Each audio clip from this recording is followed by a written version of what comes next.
He paid a stranger to act as his fiancée at the family gathering, just to silence them for one night. But nothing about that night went smoothly. The dinner table turned into a battlefield of awkward questions, questions she couldn't answer, secrets he never told her. Their fake smiles hid sharp whispers, their arguments were louder than their laughter, and just when they thought they could survive the act, something unexpected started to happen. Joshua Stone had everything money could buy. Gleaming skyscrapers bore his company's name, magazines listed him among the youngest self-made millionaires, and he drove cars that turned heads on every street. Yet for all his success, there was one battlefield where he always lost: his family's dining room table. At 32, Joshua was known for two things: his ruthless dedication to work and his unwavering bachelorhood.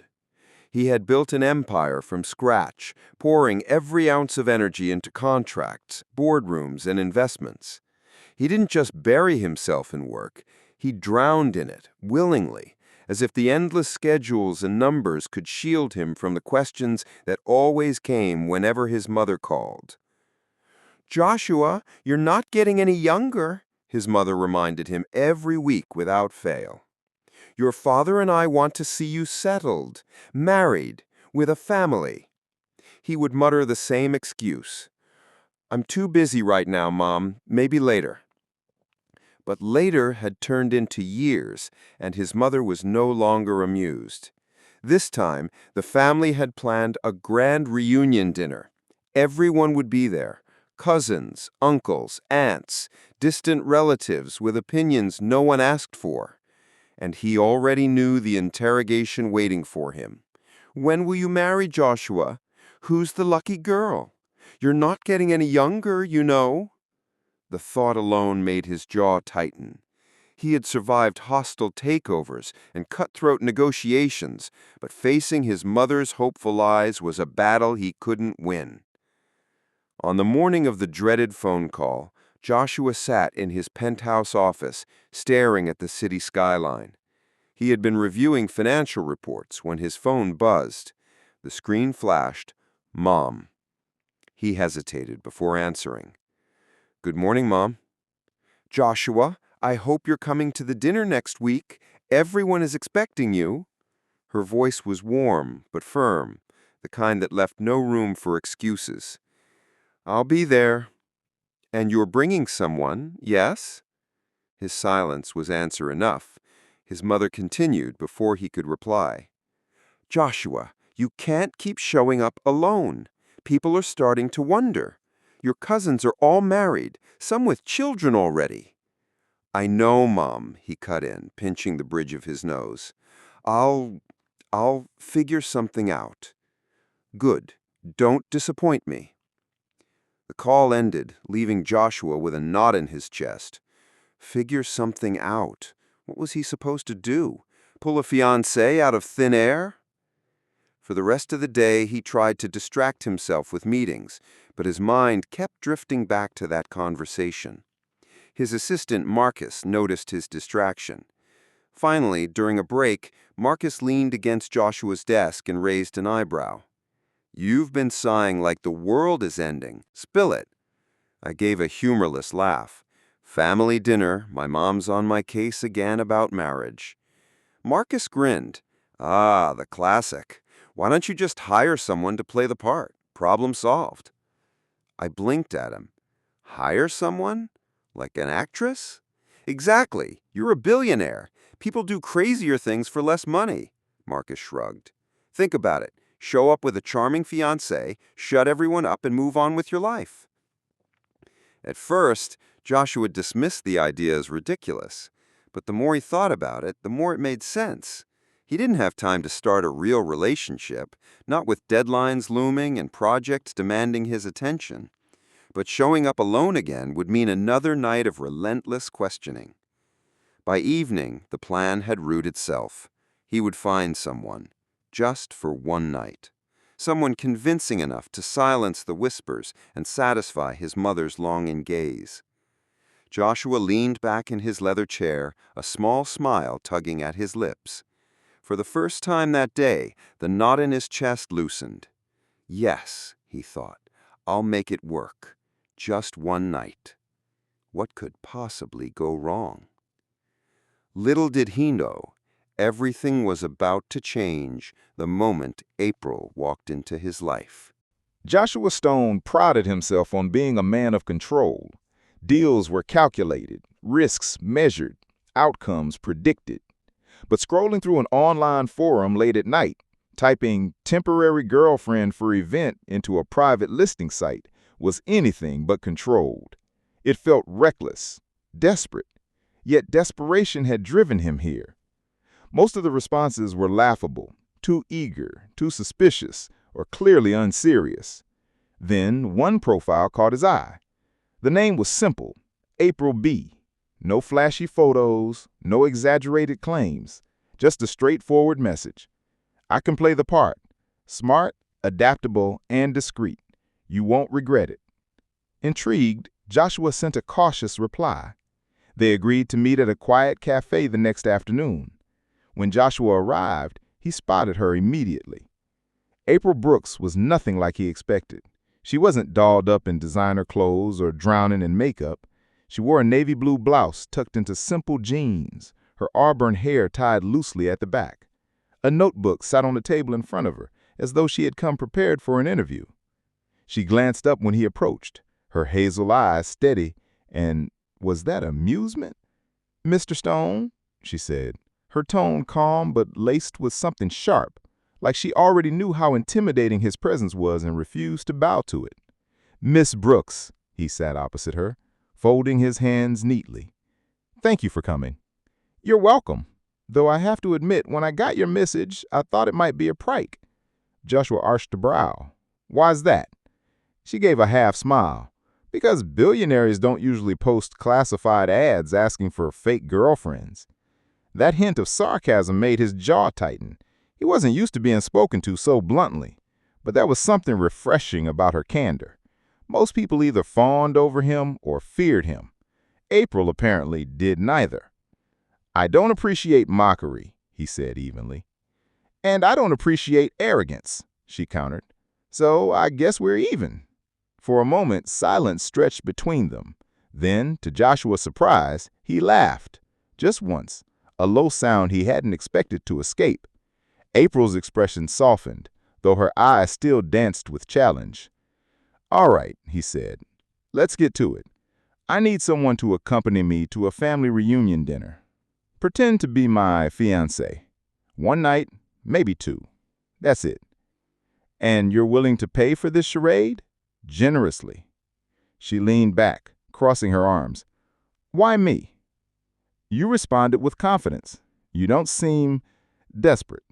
And you don't look like someone who will crumble under pressure. Her lips curved slightly. "You read all that from a single message?" "I make quick judgments. It's part of what makes me successful." "Or arrogant." Joshua ignored the jab. "So, are you interested?" April tilted her head, studying him. Truthfully, she was interested, but not because she dreamed of playing Cinderella at a billionaire's side. Rent was late, bills were piling up, and her part-time jobs weren't cutting it. This offer could buy her some breathing room. Still, something about Joshua Stone irritated her. The way he sat so rigidly, the way he spoke like the world bent to his will. But maybe that was exactly why she wanted to say yes. "I'll do it," she said at last, "but I have conditions." Joshua's brows rose. "Conditions?" "Yes. First, you don't get to boss me around outside of the role. I'll play the perfect fiancé at your dinner, but I'm not your employee. Second, no touching unless absolutely necessary. And third, if your family or anyone finds out this is fake, I walk away with full payment." Joshua studied her, amused and impressed despite himself. She was setting boundaries with him, a rarity in his world. "Fine," he said. "Agreed." She extended her hand. "Then we have a deal." He shook it, his grip firm. Their eyes met, and for a split second, the air shifted, something unspoken sparking between them. April quickly pulled her hand back, masking the moment with a brisk smile. "Don't worry, Mr. Stone. By the end of that dinner, your family will believe I'm head over heels in love with you." Joshua smirked. "Let's just hope I can believe it too." Neither of them realized that what began as a business transaction was about to unravel every defense they both held dear. The night of the reunion dinner arrived sooner than April expected. Joshua's sleek black car pulled up outside her apartment, a symbol of just how different their worlds were. When he stepped out, dressed in a tailored charcoal suit, April's breath caught. Not that she would admit it. He looked every inch the powerful, confident man people whispered about in magazines.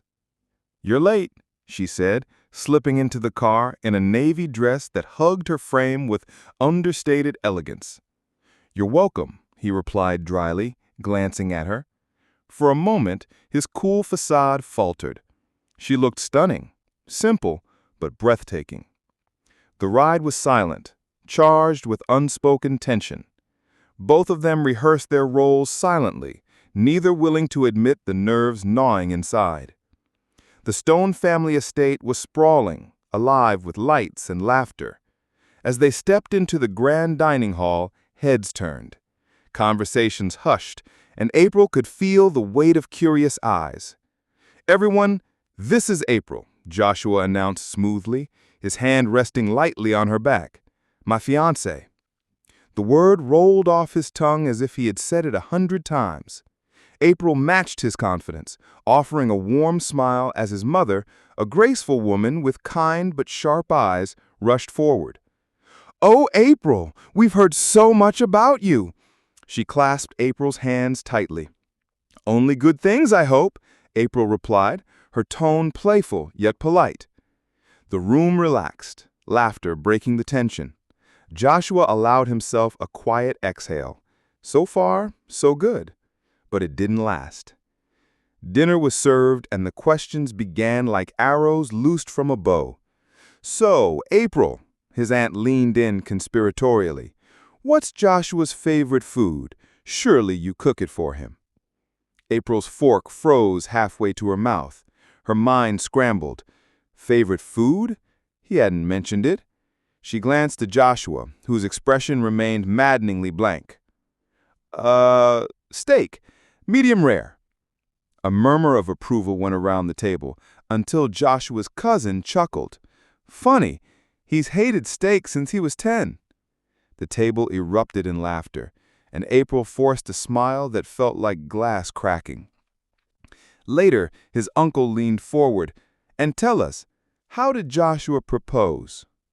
Her throat grew dry. Proposal? That detail hadn't even crossed her mind. She stammered, "Oh, it was spontaneous, very romantic." "Romantic?" one of the cousins echoed. "Joshua? Are we talking about the same man?" More laughter. Joshua's jaw tightened, but he said nothing, letting April flounder under the curious gazes. By dessert, April was flushed with embarrassment, forcing out answers that landed like mismatched puzzle pieces. She smiled through it all, but her insides burned. The moment they were alone in the car, the mask shattered. "You could have told me these things," April burst out, her voice sharp. "Favorite foods, hobbies, how you supposedly proposed, basic details. Do you enjoy watching me drown out there?"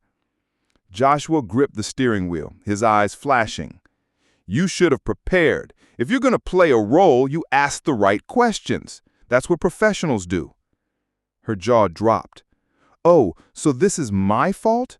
You hire me to play the perfect fiancé, but give me nothing to work with, then act like I'm incompetent." "I assumed you'd have the sense to learn about me before tonight," he shot back. April's laugh was bitter. "Learn about you? What was I supposed to do? Read Forbes interviews and hope they asked about your favorite dessert?" His lips pressed into a thin line, but silence was worse than any retort. Finally, he muttered, "You were convincing enough. My mother was happy. That's all that matters." April turned to him, her voice low but seething. "You know what, Joshua? I don't care about your mother's happiness. I care about doing a job right. And tonight, I looked like a fool because of you." For a long moment, the car filled with nothing but the hum of the engine. Joshua glanced at her from the corner of his eye. Anger radiated from her, but beneath it, he saw something else. Hurt. He swallowed hard, resisting the strange urge to apologize. Apologies were not something Joshua Stone handed out easily. "Next time," she said finally, crossing her arms, "you give me details. If I'm going to keep pretending to love you, I'd at least like to know what kind of ice cream you eat." Despite himself, Joshua smirked faintly. "Vanilla, with almonds." April rolled her eyes, but her lips twitched. The smallest crack in the wall of irritation. Neither admitted it, but the fire between them had shifted. Still sharp, still heated, but no longer entirely unpleasant. Joshua hadn't planned on staying past the family dinner. In his mind, April had played her part, endured the questions, and they could both move on. But his mother had other plans. "I want you both to come to the lake house this weekend," she said as guests were leaving. "It'll be lovely. Just the family, no business. A chance for us to know April better." Joshua opened his mouth to decline, but April beat him to it with a gracious smile. "That sounds wonderful. I'd love to." His mother beamed, squeezing her hands. "Perfect. Saturday morning. Don't be late." When they were finally alone, Joshua shot April a look sharp enough to cut glass. "Why would you agree to that?" "Because saying no would look suspicious, unless you'd rather your family think their son's fiancée can't stand them." He clenched his jaw. She had him there. The lake house was 3 hours outside the city, nestled among pines with water that gleamed like polished silver. April had never seen anything so serene. She might have enjoyed it, if not for the fact that she and Joshua had been assigned the same bedroom. "Of course you'll share," she said, eyes twinkling with approval. "You're engaged, after all." April froze. Joshua's lips barely moved when he muttered, "This is your fault." "My fault?" she hissed back. "You could have told her we wanted separate rooms." "That would have raised questions." "Ugh," April groaned, the universe clearly delighted in testing her patience. The first day passed in a blur of family activities, canoeing, long walks, board games in the evening. April slipped into the role with remarkable ease, laughing at Joshua's dry jokes, letting him guide her hand as they rode together, even brushing his arm lightly when others were watching. But every time their eyes met away from the family's gaze, sparks of irritation flew. "You're holding the paddle wrong," Joshua muttered as they maneuvered the canoe. "No, I'm not." "Yes, you are." April dug the paddle into the water harder than necessary, splashing him deliberately. "Oops." His glare could have curdled milk, but April only smiled sweetly, earning a chuckle from his younger cousin on shore. That evening, as the family gathered around the fire pit, April found herself caught off guard. Joshua's mother leaned over, speaking softly. "You know, April, I've never seen Joshua so at ease. He's always so guarded, so busy. But with you, he laughs, he relaxes. Thank you for that." Warmth bloomed in April's chest, tinged with guilt. If only his mother knew the truth. When she glanced at Joshua, he was already watching her, his expression unreadable. Their eyes held for a moment too long before she turned away, her heart racing. Later that night, in their shared bedroom, April curled on one side of the bed while Joshua worked on his laptop on the other. Silence stretched heavy between them, until April finally spoke. "You know, if you'd given me more details about your life, your family wouldn't look at me like I'm an imposter." He didn't look up. "And if you'd asked more questions, you wouldn't be scrambling for answers." Her temper flared. "Do you always have to win every argument? Do you always have to pick one?" he countered, closing the laptop. She glared at him, but then sighed, dropping back against the pillows. This would be easier if you weren't so infuriating. To her surprise, Joshua chuckled. Funny, I was thinking the same about you. For a moment, the tension softened, replaced by something quieter, more dangerous. Their eyes met again in the dim glow of the lamp, and April felt the air shift. But before either could acknowledge it, Joshua turned off the light. Get some sleep. Tomorrow will be longer. The next day brought more cracks in their carefully built facade.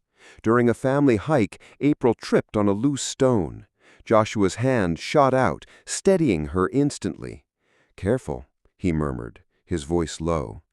For a moment, neither moved. April's heart thundered as she looked up at him, realizing just how close they were. His hand warm against her arm, his eyes unexpectedly soft. Thanks, she whispered, pulling away quickly, pretending the flush in her cheeks was from the climb. Joshua said nothing, but he didn't let her walk too far from him after that.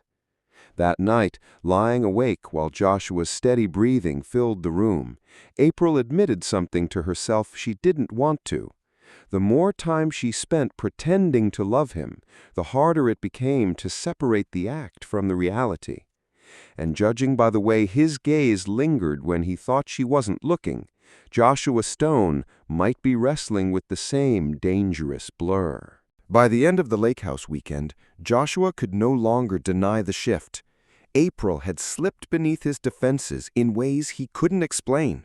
Her laughter echoed in his head long after she left her room. Her sharp tongue amused him instead of irritating him, and her presence seemed to soften the cold edges of his world. It unsettled him. He had hired her to play a role, nothing more. Yet each glance, each accidental brush of her hand blurred the line further. And April wasn't immune either. She told herself she was acting, but her heart had started betraying her. The warmth in Joshua's gaze when no one else was watching, the way he shielded her from his cousin's prying eyes, or how he unconsciously matched his steps to hers on the hiking trail. These weren't things you could fake. But there was one person who didn't buy their story. Daniel Stone, Joshua's sharp-eyed cousin. Daniel had been watching April since the dinner table blunders. While others laughed off her wrong answers, he stored them away. And when she charmed Joshua's mother with easy warmth, he saw something else, a performance. On the second evening at the lake house, Daniel cornered April in the kitchen while she poured herself a glass of water. "So, April," he said casually, leaning against the counter, "tell me again, where did you and Joshua meet?" April froze for half a second before forcing a smile. "At a gallery. A mutual friend introduced us." Daniel's smirk deepened. "Funny. Joshua hates galleries. Always said they were a wasted time." April's stomach tightened, but she kept her tone breezy. "Well, maybe I changed his mind."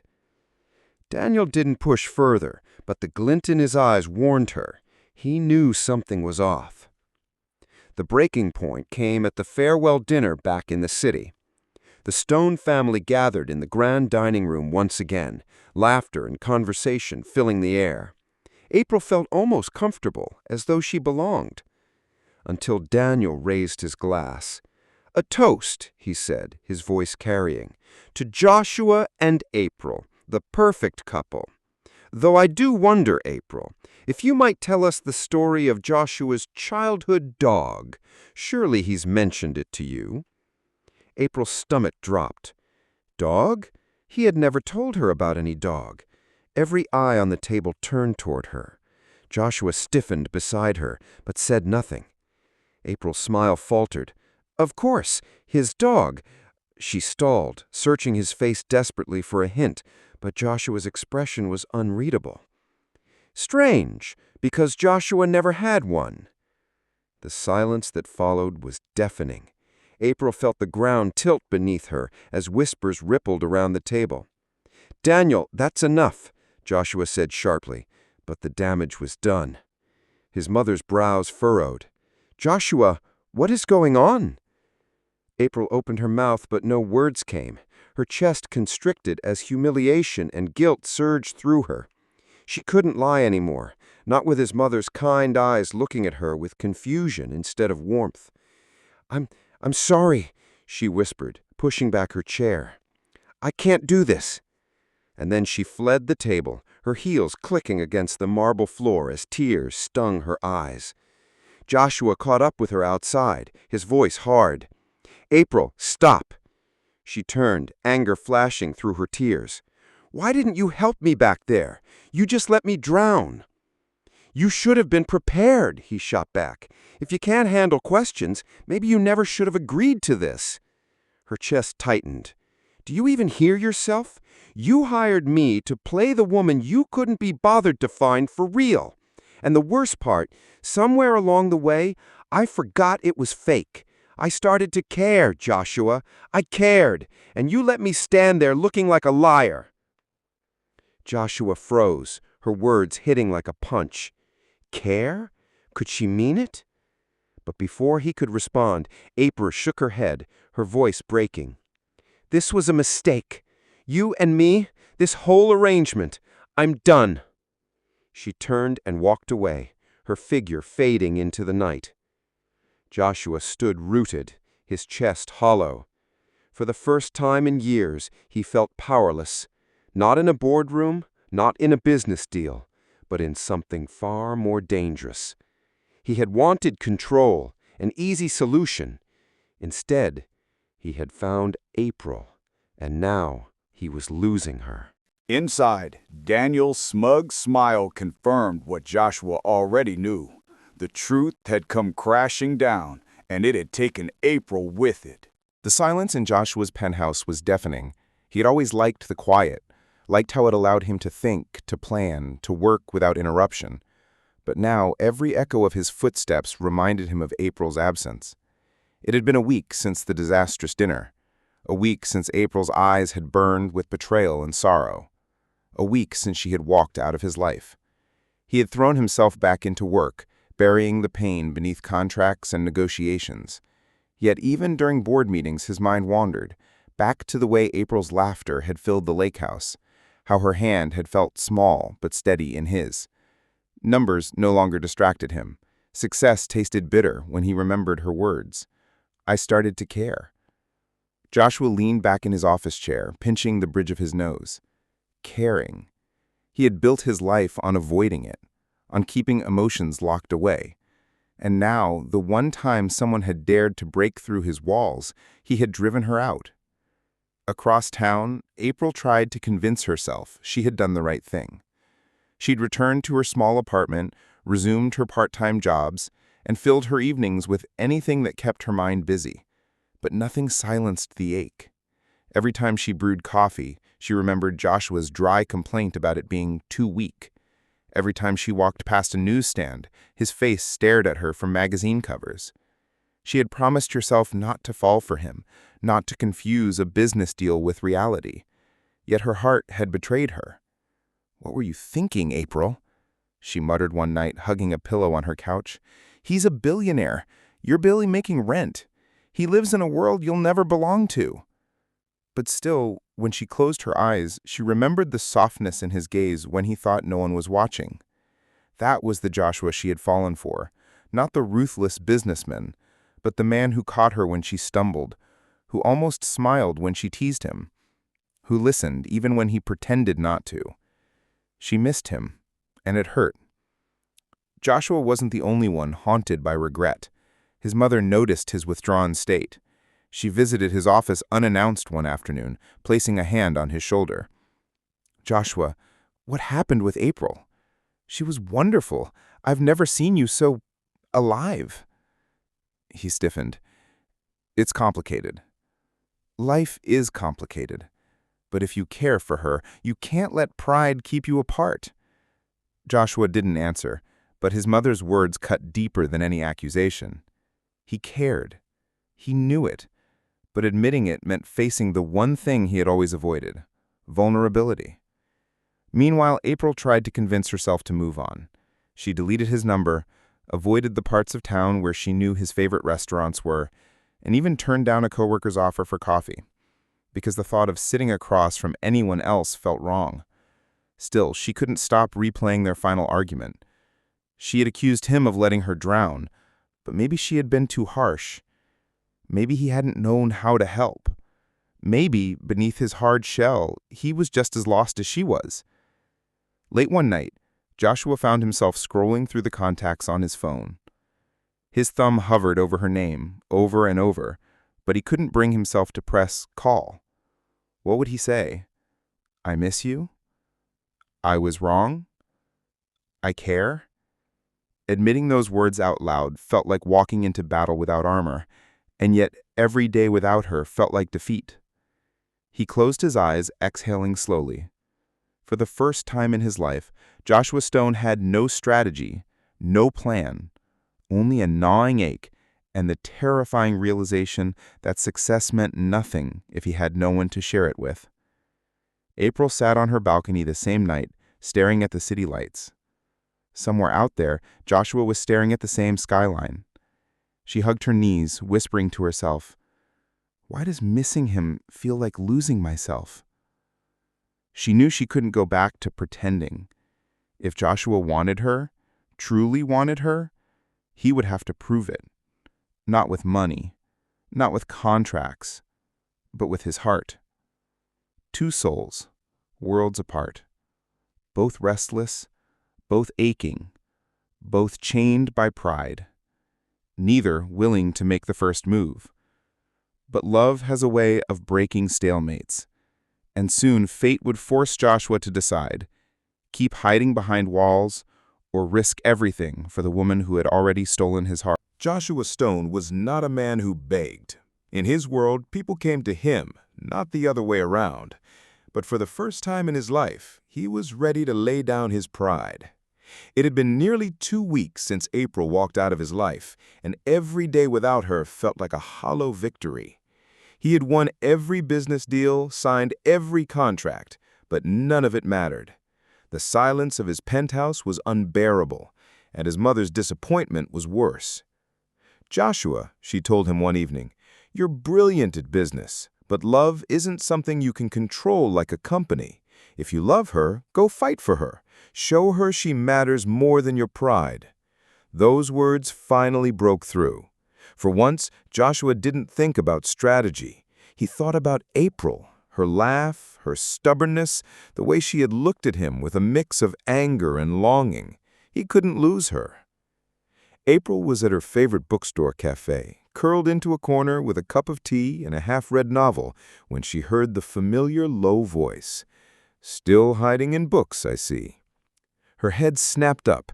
Joshua stood there, impossibly handsome in a navy coat, his usual confidence tempered by something softer, something almost uncertain. "Joshua," she said, her pulse racing, "what are you doing here?"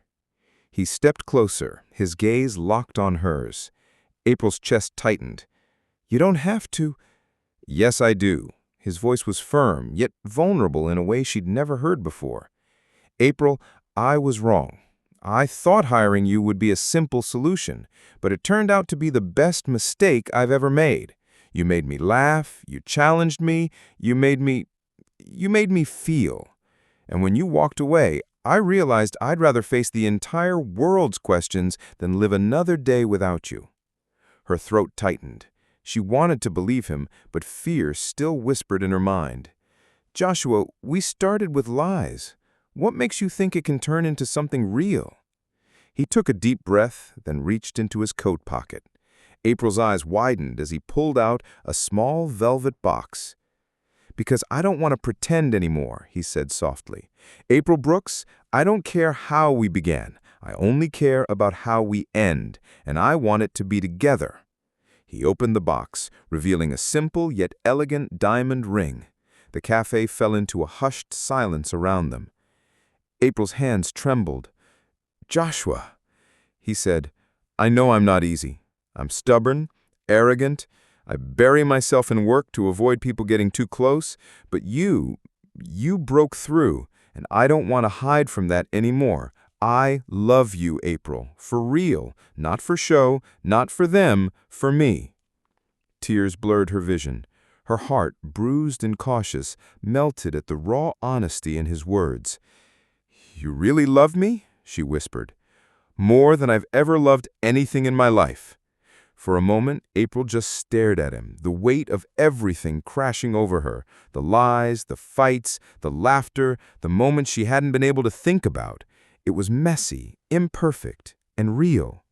Finally, she smiled through her tears. You're impossible, Joshua Stone. And you love me anyway? He asked, hope flickering in his eyes. She let out a shaky laugh. God help me, yes. He slipped the ring onto her finger, and the cafe erupted in applause. But all April saw was him, her arrogant, stubborn, infuriating, wonderful Joshua. He pulled her into his arms, pressing his forehead against hers. From pretend to forever, he murmured. Forever, she echoed, her heart finally at peace. The news spread quickly, of course. Joshua Stone engaged at last. But this time, there were no lies, no rehearsed answers, no pretense to play. When his family asked April about Joshua, she could answer truthfully. His favorite ice cream? Vanilla with almonds. His least favorite food? Steak.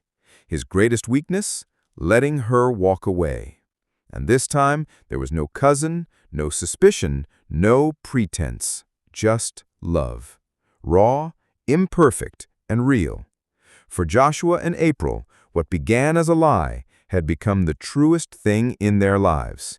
And as they stood hand in hand, ready to face the world together, both knew this was only the beginning. 6 months later, April stood on the balcony of Joshua's penthouse, the city lights glittering like 1,000 stars at her feet. She wrapped her arms around herself, the cool night air brushing her skin. Life had changed so quickly that sometimes she still wondered if it was all a dream. Behind her, Joshua stepped out, slipping his arms around her waist. He pressed a kiss to her temple, his warmth steady and grounding. Thinking again? He murmured. Always, she teased softly, leaning back into him. They had survived the chaos of their beginning, lies, family drama, heartbreak, and come out stronger. Their engagement had shocked the tabloids, who couldn't decide whether April was a social climber or a fairy tale fiancée. At first, the scrutiny was overwhelming, but April had stood her ground, and Joshua had stood by her side, silencing doubts with unwavering loyalty. The Stone family, too, had softened. Joshua's mother had welcomed April with open arms, apologizing for the pressure she had unknowingly fueled. Daniel, the ever-skeptical cousin, had grudgingly admitted defeat after seeing them together. Real, unpolished, but undeniably in love. You've changed me, Joshua said quietly, resting his chin on her shoulder. Before you, my world was contracts and numbers. I thought that was enough. But now when I close a deal, I don't think about the victory. I think about coming home to you. April smiled, her heart swelling. Careful, Mr. Stone. You're starting to sound like a romantic. Only for you, he replied, and she could hear the truth in his voice. They fell into a comfortable silence, the kind that needed no words. April had discovered that love wasn't always grand gestures or perfect moments. Sometimes it was the quiet nights cooking dinner together, Joshua stealing bites when he thought she wasn't looking. Sometimes it was the arguments over silly things, like who left the coffee machine on, but ending with laughter and a kiss. Their love had started as an act, but what grew from it was something real, something lasting. Do you ever regret it? April asked suddenly. The way it all started? Joshua turned her gently to face him, his eyes steady. Never. If pretending was the only way to find you, I'd do it all again. April's throat tightened. She had once been terrified of falling for him, of being crushed by the weight of his world. But he had proved time and again that he would carry that weight with her. The man who once buried himself in work now made time for morning walks, lazy Sunday breakfasts, and late-night talks. And the woman who once lived paycheck to paycheck had found not just stability, but a partner who valued her strength, her wit, and her heart. They were far from perfect, but together they were exactly what they needed. "Good," she whispered, rising on her toes to kiss him. As their lips met, the city stretched endlessly below them, a reminder of where they had begun and how far they had come. From lies to love, from pretend to forever. And this was only the beginning of their story. Thank you for watching. Kindly give the video a thumbs up and subscribe to our channel for more interesting stories.